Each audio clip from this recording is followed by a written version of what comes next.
நம் தமிழ் சொந்தங்கள் அனைவருக்கும் சத்தியசீலனின் அன்பு வணக்கங்கள். இன்னைக்கு நம்மளுடைய வைகறை வகுப்பு 19வது நாள் வகுப்பு வந்து போயிட்டு இருக்கு. சோ இந்த வகுப்புல நாம இன்னைக்கு பார்க்க போற தலைப்பு என்னன்னா பரிபாடல். 8 தொகை வகுப்பு வந்து நம்ம பார்த்துட்டு இருக்கோம்.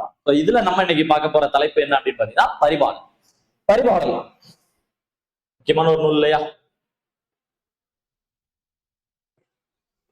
பரிபாடலை பத்தி பார்க்கிறோம்.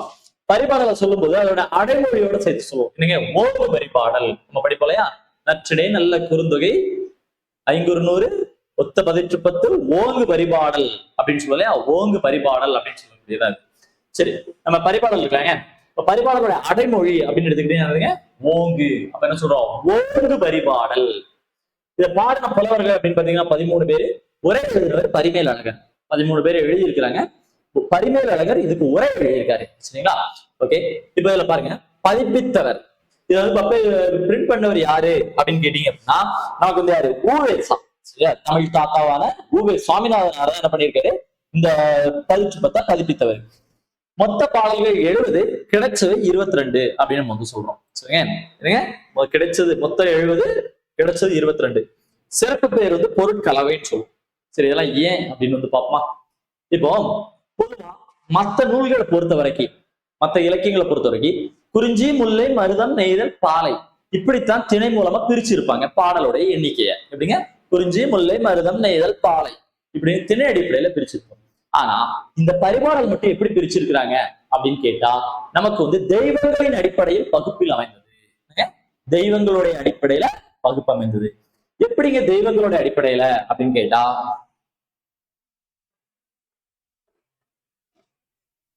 பாப்பா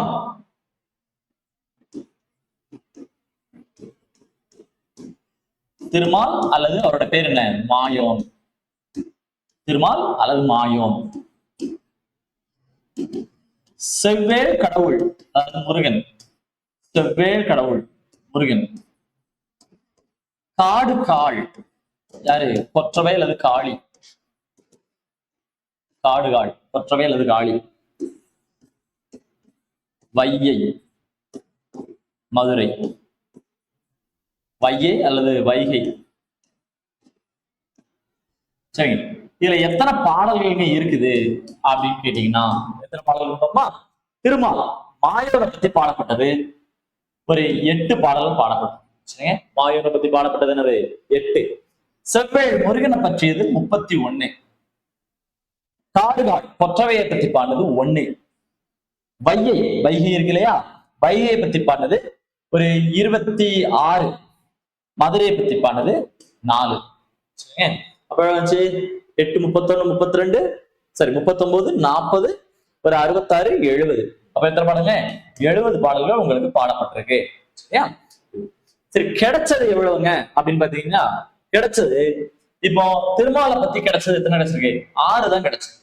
8ல 6 தான் நமக்கு கிடைச்சிருக்கு. செவ்வேள் முருகனை பத்தி கிடைச்சது எவ்வளவுங்க அப்படின்னு கேட்டா 8 கிடைச்சிருக்கு. சரியா? காடுகாள் பத்தி கிடைக்கல. வைகையை பத்தி கிடைச்சது ஒரு 8. மதுரையை பத்தி கிடைச்சது கிடைக்கல. அப்ப 8, 8, 16, 22. சரியா? அப்ப நமக்கு 70 பாடல்கள்ல எவ்வளவுதான் கிடைச்சிருக்கு? 22 பாடல்கள் கிடைச்சிருக்கு. இதோட பிரேக்கப் இதுதான். சரிங்களா? சோ அப்போ நமக்கு திணைகளின் அடிப்படையில இல்லாம தெய்வங்களுடைய அடிப்படையில திருமால், செவ்வேள், காடுகாள், வையை, மதுரை அப்படின்னு சொல்லி இந்த அடிப்படையில் அமையப்பட்டதான் என்ன அப்படின்னா நம்மளுடைய இந்த பரிபாடல். மொத்தம் 70 பாடல்கள்ல நமக்கு கிடைச்சது எவ்வளவுன்னு பாத்தீங்கன்னா 22 பாடல்கள் வந்து நமக்கு கிடைச்சிருக்கு. சரிங்களா? ஓகேங்க. அப்ப 70, 22 தான் நமக்கு வந்து கிடைச்சது.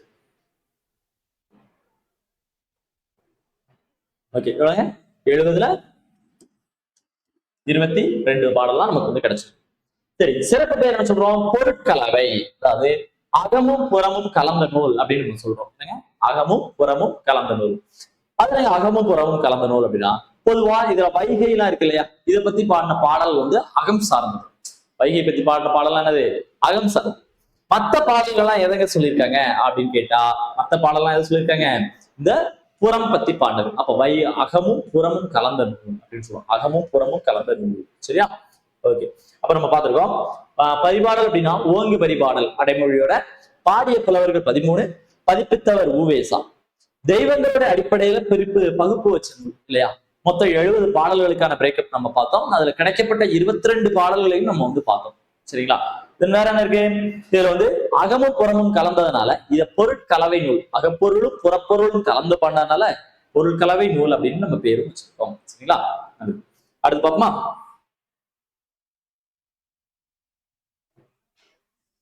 பரிபாடல் சிறப்பு செய்தி. பரிபாடல் ஏதாவது ஸ்பெஷல் நியூஸ் இருக்காங்க அப்படின்னு கேட்டா, பரிபாடல்ல ஸ்பெஷலா ஏதாவது சொல்லியிருக்காங்களா அப்படின்னா நிறைய இருக்கு. பாடப்பட்டுள்ள விழாக்கள், ஏதாவது விழாக்களை பத்தி பாடியிருக்காங்களா அப்படின்னு கேக்குறாங்க. விழாக்களை பத்தி அப்படின்னு சொன்னா புது புனல் விழா, புது புனல் விழா, வைகையில புதுசா நீர் வரும் இல்லையா, அதை வெல்கம் பண்ணக்கூடிய வரவேற்கக்கூடிய விழா. சோ இந்த மாதிரி புது புனல் விழா, மார்கழி நீராட்டு விழா, மார்கழி மாசம் நடத்தக்கூடிய நீராட்டு விழா, இதெல்லாம் வந்து நம்ம சொல்லியிருக்கோம். பாடப்பட்டுள்ள வினாக்கள் என்னங்க என்ன அப்படின்னா புது புனல் விழாவும் மார்கழி நீராட்டு விழாவும் இதுல வந்து சொல்லப்பட்டிருக்கு. வேற சரி, இந்த பரிபாடல் அப்படின்னு சொல்லுவோம் இல்லையா, பரிபாடல் அப்படிங்கிறது என்னன்னா பரிபாட்டுங்கிற வகையில பாடுறது.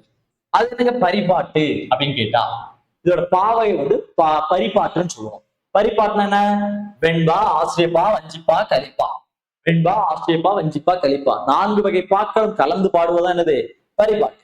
அப்படி பரிபாட்டுங்கிற வகையில பாடினதான் இது பரிபாடல். கலிப்பாவுல பாடினது கலித்தொகை, பரிபாட்டுல பாடினது பரிபாடல். சரி, கலிப்பால பாடினது கலித்தொகை, பரிபாட்டுல பாடினது பரிபாடல். பார்த்தோம் தெய்வங்களின் அடிப்படையில பகுப்பமைந்த ஒரே நூல் அப்படின்னு சொன்னா நமக்கு வந்து பரிபாடல் இப்ப பார்த்துக்கணும். சரிங்களா? சரி, அப்ப இது வரைக்கும் நம்ம வந்து இதுல சொல்லப்பட்ட செய்திகள், இதுல இருக்கக்கூடிய செய்திகள் இதெல்லாம் நம்ம வந்து பார்த்தோம். சரிங்க, வேற என்னங்க இதுல இருக்கு? என்னங்க வேற என்னங்க இருக்கு அப்படின்னு சொன்னா, இப்போ இதுல இருக்கக்கூடிய பாடல்கள் பத்தி பார்க்கலாம். சரிங்க, ஒரு பாடல் பாத்துருமா? மதுரையோட அமைப்பு பத்தி ஒரு பாட்டு சொல்லிருக்காங்க. அந்த பாட்டை பார்த்துட்டு இந்த பாட்டை பார்ப்போம்.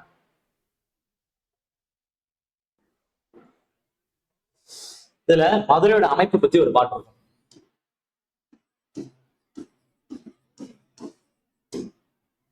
மாயோன்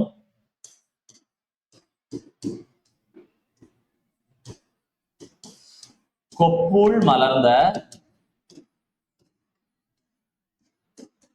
தாமரை பூவோடு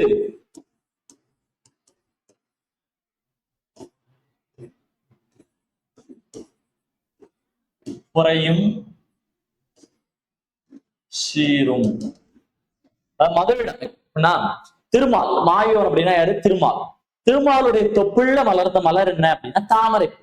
தாமரைப்பூ மாதிரி 8 திசையிலையும் வளரக்கூடிய ஒரு ஊர் அப்படின்னு சொன்னா இது நமக்கு வந்து மதுரை தான். அதாவது எந்த ஒரு ஊரா இருந்தாலும் ஒரு சைடா வளர்ந்து போகும். ஏன்னா ஒரு பக்கம் ஆறு இருக்கலாம், கடல் இருக்கலாம், வளராது. ஆனா 8 பக்கமும் வளர்ந்து போகக்கூடிய ஒரு ஊர் அப்படின்னு சொன்னோம் அப்படின்னா நமக்கு மதுரை தான். இதை எப்போ இருந்து சொல்லியிருக்காங்க அப்படின்னு பாத்தீங்கன்னா, எப்போ கிட்டத்தட்ட 1300 1400 வருடங்களுக்கு முன்னாடி எழுதப்பட்ட, சாரி 1700 1800 ஆண்டுகளுக்கு முன்னாடி எழுதப்பட்ட பரிபாடல்ல சொல்றாங்க. என்ன சொல்றாங்க? மாயோன் கொப்புள் மலர்ந்த தாமரை பூவோடு புறையும் சீரும் அப்படின்னு சொல்லியிருக்காங்க. தாமரை பூவோடு பூவும் தாமரை பூவோடு புறையும் சீரும் அப்படின்னு சொல்லியிருக்காங்க இல்லையா? அப்படின்னா என்னது? திருமாலுடைய தொப்புள்ள மலர்ந்த தாமரை பூ மாதிரி எல்லா திசையிலையும் வளரக்கூடிய ஒரு ஊரு மதுரை. சரி, மதுரையுடைய சிறப்பை பத்தி பரிபாடல சொல்றாங்க. சோ பரிபாடல் இது மட்டும் சொன்னதுல பக்கத்துல திருப்பரங்குன்றம் இருக்கு இல்லையா? திருப்பரங்குன்றம் மதுரை பக்கத்துல, திருப்பரங்குன்றத்துல இருக்கக்கூடிய நம்ம கோவில்ல இருக்கக்கூடிய ஒரு இதை பத்தி சொல்லியிருப்பாங்க. ஏன்னா எழுதுநிலை மண்டபம். எழுதுநிலை மண்டபம்னா என்ன?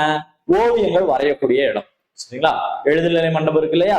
சோ எழுதுநிலை மண்டபம் அப்படிங்கிறது என்னன்னா ஓவியம் வரையக்கூடிய இடம். அப்படி ஓவியம் வரையக்கூடிய இடத்த திருப்பரங்குன்றம் கோவில்ல இருந்த ஓவியம் வரையக்கூடிய இடத்த எதுல சொல்லியிருக்காங்க அப்படின்னு சொன்னா நமக்கு பரிபாடல்ல சொல்லப்பட்டிருக்கு. இப்ப பரிபாடல்ல மதுரை அப்படின்னு சொல்லிட்டு நிறைய பார்த்தோம் இல்லையா? அப்ப பரிபாடல்ல வேற என்ன சொல்லியிருக்காங்க? இந்த எழுதுநிலை மண்டபம், திருப்பரங்குன்றம் கோவில்ல இருந்த எழுதுநிலை மண்டபம் சொல்லக்கூடிய அந்த ஓவியம் வரையக்கூடிய இடத்தை பத்தியும் நமக்கு சொல்லியிருக்காங்க. வேற பார்ப்போமா? நமக்கு ஸ்கூல் புக்ல கொடுத்த ஒரு பாடல். இந்த பாடலுடைய முக்கியமான விஷயம் என்ன அப்படின்னா, உலகம் உருவான முறை.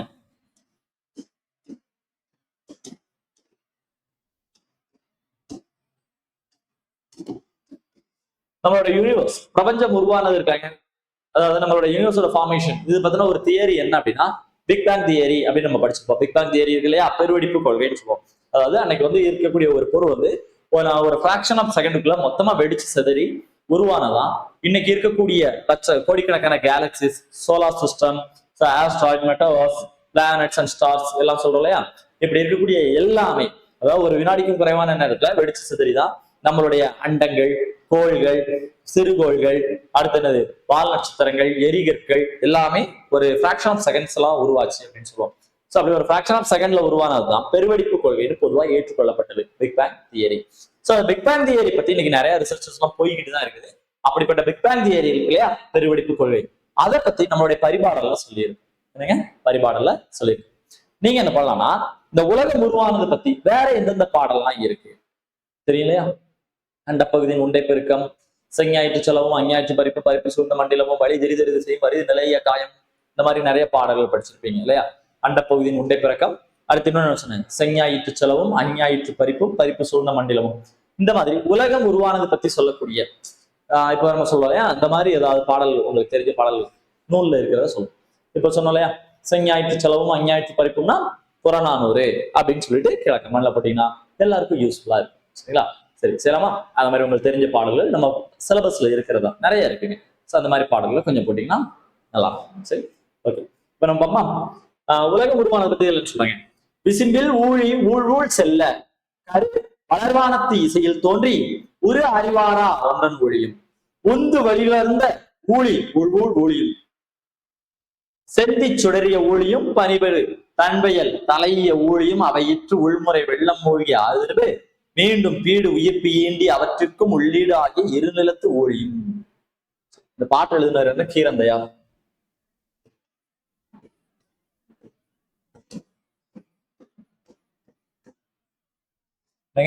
கீரந்தையா, கீரந்தையரோட இந்த பாடலை தான் இங்க வந்து இப்ப பாக்குறீங்க. சரிங்களா? இப்ப பாப்பா அவர் என்ன சொல்றாரு, விசும்பில் ஊழி ஊழ் செல்ல. விசும்புனா என்ன? வானம். சரிங்களா? விசும்புனா என்னங்க? வானம். வானத்துல இப்படி நிறைய முறைகள் மாறி மாறி வந்துச்சு. நீண்டதொரு காலப்பகுதிகள் மாறி மாறி வந்திருக்கு. விசும்பில் ஊழி ஊழ் செல்ல, அதாவது வானத்துல ஒவ்வொரு பிரபஞ்சம் அப்படின்னு சொல்லக்கூடிய யூனிவர்ஸ்ல நமக்கு ஒவ்வொரு காலங்கள் நீண்ட நீண்ட பகுதிகள் மாறி மாறி வந்திருக்கு. அதுல பாத்தீங்கன்னா கரு வளர்வானத்து, வளர்வானம் நம்ம இலக்கண குறிப்பு படிச்சுப்போம், வினை தொகை அப்படின்னு படிச்சுப்போம். வளர்ந்த வானம், வளர்கின்ற வானம், வளரும் வானம். அதாவது நம்மளோட யூனிவர்ஸ் இந்த பிரபஞ்சமானது என்னன்னா சேஞ்ச் ஆகிக்கிட்டே இருக்கு. அன்னைக்கு உருவான மாதிரியே இருக்குதானா? இல்ல. இனிமேலும் மாறாம இருக்குமானா? இல்ல.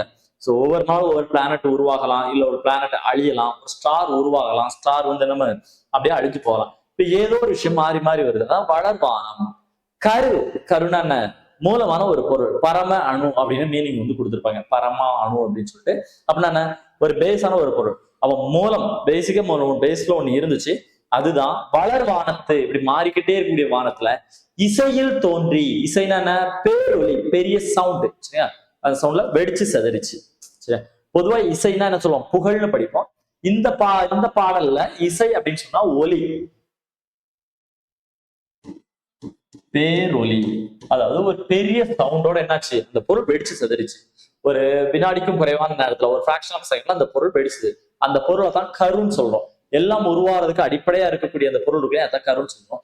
இது ஒரு ஃபிராக்ஷன் செகண்ட்ல வெடிச்சு செதறிச்சு. சரிங்களா? சொல்றோம் கரு வளர்வானத்து இசையில் தோன்றி. சரிங்க?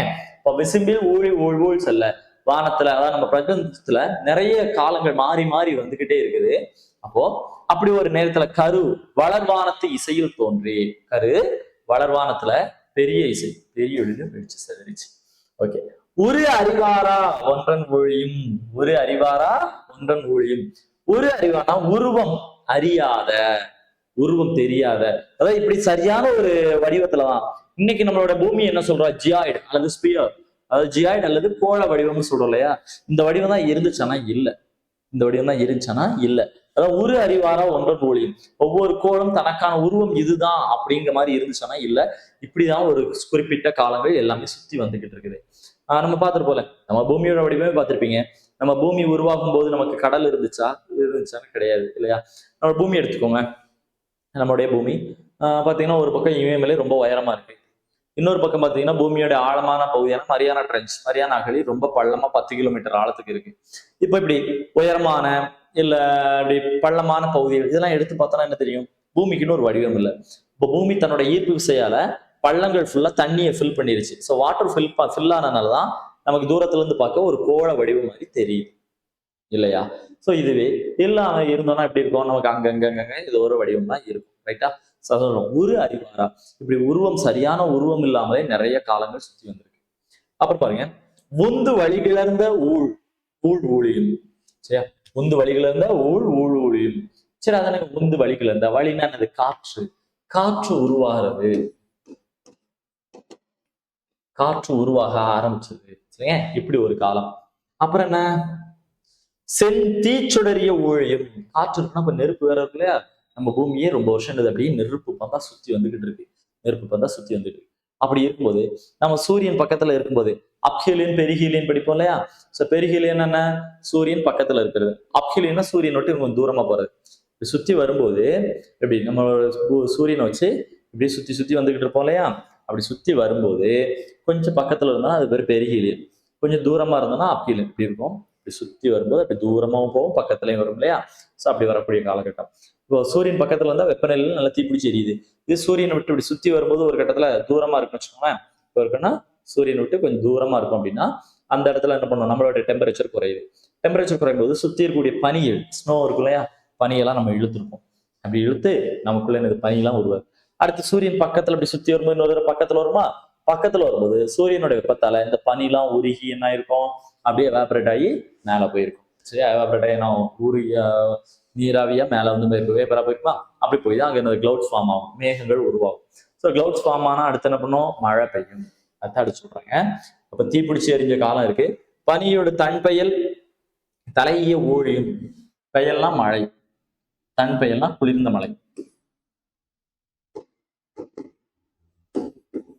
சரிங்க, குளிர்ந்த மழை பெய்யக்கூடிய காலம். சரியா? தன் பெயல், தன்னா குளிர்ந்த, பெயல்னா மழை.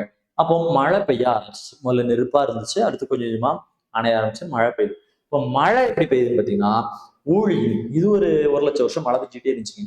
கீழே மழை பெய்யும், அடுத்து திரும்ப அது மேல போகும், அப்படி மேல ஒரு ஹைட்ராலஜிக்கல் சர்க்கிள், நீரியல் சுழற்சி. அப்படி மேல மேல மேல போயிட்டு வரும்.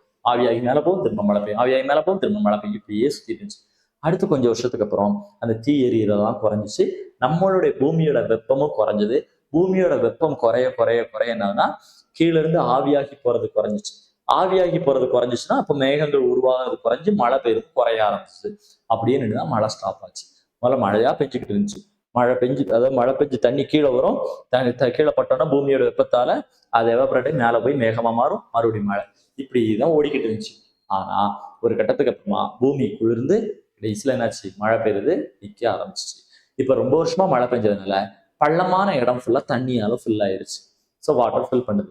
இப்ப தண்ணியால ஃபில் ஆனதான் என்னது? ஓஷன்ஸ் அண்ட் சி, பெருங்கடல்கள் மற்றும் கடல்கள். இப்படி கடல்கள் எல்லாம் உருவாச்சா? இப்ப நான் அங்க என்னது அதான் சொல்லிட்டேங்க.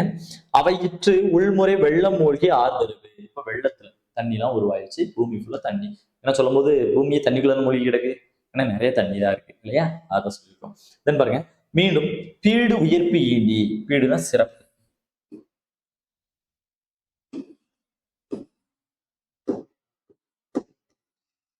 ஈண்டு அப்படின்னா இங்கு, ஈண்டு ஈண்டி இதெல்லாம் இங்கு. இப்ப இங்க ஒரு சிறப்பா மத்த எங்கேயுமே இல்லாத அளவுக்கு சிறப்பான பண்ணிச்சு, உயிர்கள் உருவாச்சு. தண்ணிக்கு உயிர்கள் உருவாச்சா? அதுக்கப்புறங்க அவற்றிற்கும் உள்ளீடாகி இருநிலத்து ஒழியும். இப்ப பாருங்க, நீர் நிலம் அப்படின்னு சொல்லிட்டு எல்லா இடத்துலயும் உயிர்கள் வாழ ஆரம்பிச்சிச்சு. இப்படித்தான் நம்மளுடைய என்ன இருக்கு அப்படின்னு சொல்லியிருக்காங்க அப்படின்னா, நம்மளுடைய பெருவெடிப்பு கொள்கையெல்லாம் இருக்கு இல்லையா? பிக் பேங் தியரில இருந்து நமக்கு வந்து சொல்லியிருக்காங்க. என்னங்க அப்படின்னு சொன்னா, முதல்ல நம்மளுடைய விசும்பில் ஊழி ஊழ் செல்லன்னு பார்த்தோமா? வானத்துல திடீர்னு என்ன பண்ணும்? ஒரு பொருள் இருந்தது, வெடிச்சு செதறிச்சு. அடுத்து உரு அறிவாரா ஒன்றன் ஒளியும், உருவமே இல்லாம சுத்தினது. அடுத்து உள் உந்து வழிகளிலிருந்த ஊழியும், அதாவது அதுல இருந்து காத்து உருவானதை பார்த்தோம். அடுத்து என்ன பார்த்தோம்? செந்தி சுடரி ஒளியும், தீ பிடிச்சு எரிஞ்சதை பார்த்தோம். அடுத்து தன்பெயல் பொழிந்தது, மழை பெஞ்சதை பார்த்தோம். அடுத்து எல்லா இடத்துலயும் வெள்ளம் மூழ்கி ஆதரவு, வெள்ளத்துக்குள்ள பூமி ஃபுல்லாவே தண்ணி ஃபில்லானது பார்த்தோம். அடுத்து பீடு உயிர்ப்பு ஈண்டி, மீண்டும் பீடு உயிர்ப்பு ஆண்டி. அதாவது சிறப்பாக மற்ற கிரகங்கள் இல்லாத அளவுக்கு சிறப்பா இங்க வந்து நினைச்சு தண்ணிக்குள்ள உயிர்கள் உருவாச்சு. அப்புறம் பார்த்தா உயிர்கள்லாம் பல பெருகி வாழ ஆரம்பிச்சு. ஸோ இப்படி உலகம் உருவான முறை, இங்க உயிர்கள் உருவான முறை, இதெல்லாம் பத்தி எதுல சொல்லியிருக்காங்க அப்படின்னு சொன்னா நம்ம பரிபாடல்ல இருக்கு. பரிபாடலை பத்தி பார்த்தோமா? பரிபாடல் என்னெல்லாம் பார்த்திருக்கோம் அப்படிங்கிறது கொஞ்சம் பார்த்துருமா? பரிபாடல் அடைமொழி பார்த்தோம், உரை எழுதினவர் பார்த்தோம், அடுத்து பார்த்தீங்க பதிப்பித்தவரை பார்த்தீங்க, அடுத்து மொத்தம் 70ல 22 பாடல். அந்த 70 பாடல் எதுல இருக்கும், 22 பாடல் எதுல எல்லாம் கிடைச்சிருக்கு அப்படிங்கிறத நம்ம பார்த்திருக்கோம். சரிங்களா? ஸோ பொருட்கலவைனா என்னன்னு பார்த்தோம், கொண்டாடப்பட்ட விழாக்கள் பார்த்தோம், பரிபாட்டுங்கிற வகையில இது எழுதினு சொன்னோம். அப்ப பரிபாட்டுனா என்னன்னு பார்த்திருக்கோம். தென் என்ன இருக்கு, தெய்வங்களின் பகுப்பு அதையும் பார்த்தோம், எந்த தெய்வத்துக்கு எவ்வளவு பாடல் பார்த்தோம். அதுக்கப்புறமா மதுரையை பத்தி சொல்லப்பட்ட பாடலையும் பார்த்தோம். அதே நேரத்துல இங்க நம்ம பள்ளி புத்தகத்துல இருக்கக்கூடிய பாடலையும் நம்ம பார்த்திருக்கோம். சரிங்களா? சரி, பரிபாடல இவ்வளவு விஷயங்கள் இருக்கு. சரிங்க, சரி, ஓகே. ஸோ இன்னைக்கு வகுப்புல நீங்க பரிபாடல் பத்தி நிறைய விஷயங்கள் தெரிஞ்சிருப்பீங்க அப்படின்னு நம்புறோம். உங்களுக்கு யூஸ்ஃபுல்லா இருந்திருக்கும் அப்படின்னு நம்புறோம். அடுத்த கிளாஸ்ல மறுபடியும் நம்ம சந்திக்கலாம். நன்றி, வணக்கம்.